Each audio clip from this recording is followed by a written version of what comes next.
दलिया मोहन भैले चाउरे बाबा चुनरी भैलिया नमो दलिया मोहन भैले चाउरे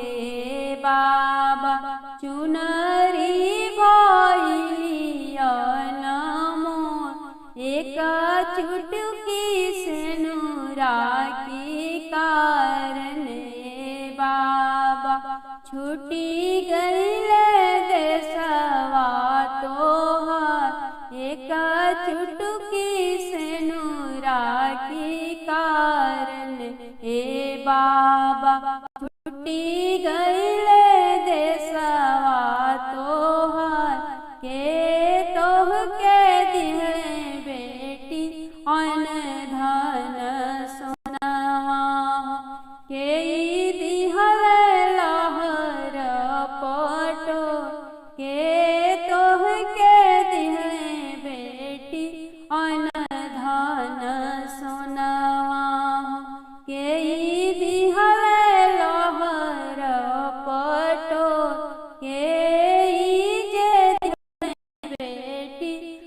हंसराज घोड़ा के डालेला कोई छाधा के जे दिहले बेटी हंसराज घोड़ा के डालेला कोई छाधा रउए जे दिहली बाबा अन धन सोनावा अम्मा दिहली लहर पटो रउए जे दिहली बाबा अन धन सोनावा अम्मा दिहली लहर पटो भैया जे दिहले बाबा हंसराज घोड़ा भौजी डारेली खोई छादा भैया जे दिहले बाबा हंसराज घोड़ा भौजी डारेली खोई छादा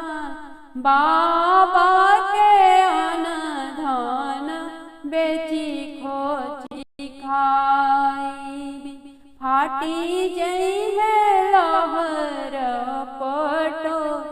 बाबा के अन धन बेची खोची खाई फाटी जई है लहर पटो भैया के घोड़वा हो नगर कुदाई भौजी के अपजस हो भैया के घोड़वा हो नगर कुदाई भौजी के अपजस हो दलिया महंग भैले चाउरे बाबा चुन